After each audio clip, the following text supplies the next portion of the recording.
Isn't this view uplifting? The internet loves touching stories. Dogs saved at the last minute, filmed at the perfect moment. But have you ever wondered, how is it possible that the camera is always in the right place? Always the same scenario.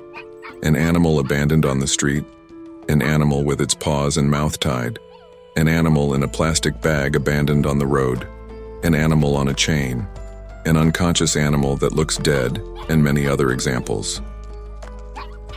What then? Suddenly, a rescuer appears and frees the animal from a rope, chain, or other form that is moving, and shows how the person saves the animal. Then he quickly takes them with him to help. Veterinary clinic, drip, bath, blow drying, and the dog is already happy, saved. The person who helped turns out to be a hero. But is it true? Or maybe the person who saves is the torturer, and the entire recording is a lie.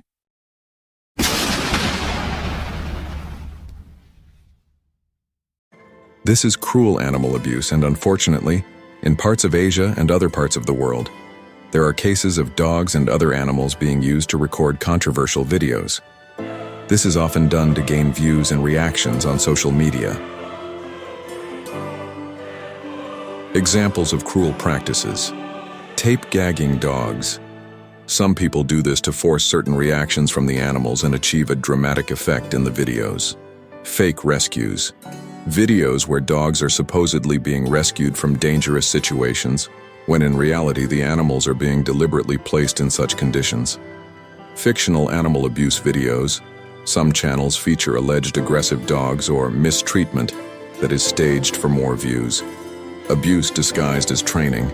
Some people use brutal training methods that are filmed and posted.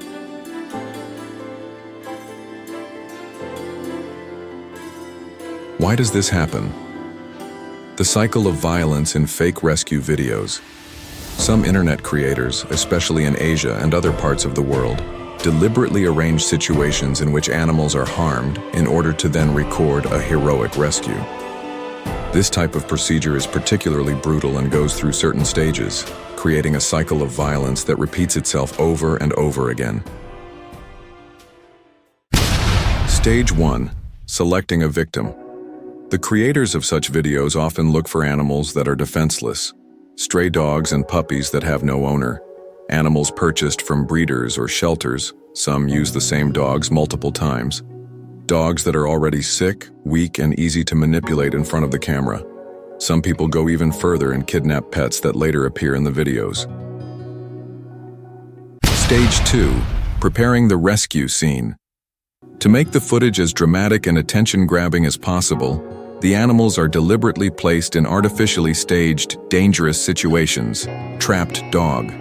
The dog is tied to a tree, abandoned in the forest, or locked in a cage. The camera is set up to make it look like the animal is accidentally discovered. Drowning puppy. The animal is deliberately thrown into mud, a swamp, a puddle, or shallow water. The footage begins when the dog is barely able to cope. Tied and beaten.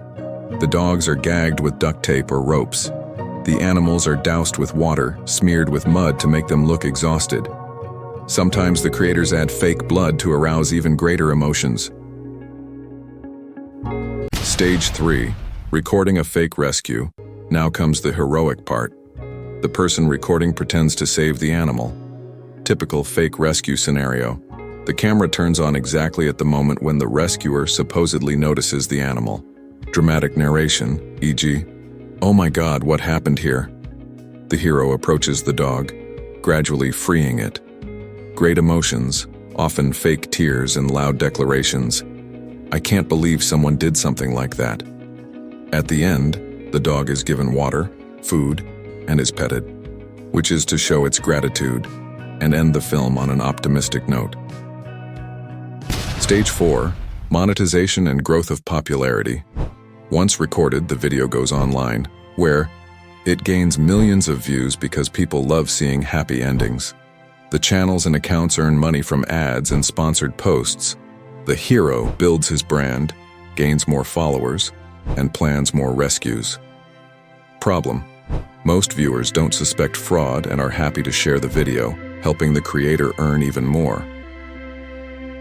Stage 5. More victims. When one video stops being popular, the creators have to make more. The cycle starts all over again. More dogs are chosen, tortured, and then rescued in front of the camera. In some cases, if the dog doesn't look dramatic enough, it is abused to add authenticity to the video. Worst cases. Some animals that are no longer useful for the videos because viewers have recognized them, for example, are abandoned, sold, or even killed. How can you stop this cycle? Reporting suspicious videos. If the video appears to be staged, you should report it on social media platforms. Awareness and education. Warning others that not all rescue videos are real. Supporting animal welfare organizations that can intervene and push for changes to platform algorithms. Giving no publicity to scammers. Don't watch, comment, or like their videos. The cycle of violence in fake rescue videos is a recurring pattern of cruelty, fueled by profit. The only way to break it is for internet users to act consciously. We cannot allow dogs to suffer just so someone can get views and money. Animals are not toys. They are not props for movies, tools for gaining popularity, or a source of easy money. They are sentient beings. They trust us, love us, and rely on our care. In a world where algorithms reward drama and sensation, it is easy to forget that there may be suffering behind every viral video. Therefore, it is up to us, ordinary people, whether we allow it to happen. Do not watch or share content that may be arranged at the expense of animals. Report suspicious videos and stigmatize people who exploit animals for profit. Support organizations that save animals and fight for their rights. However, the most important thing is that we all start with ourselves. Let's take care of our own animals wisely and responsibly. They do not need cameras or likes to be happy. They need one thing: our presence, care, and love. Let's not be indifferent. Animals cannot speak, but we can speak for them.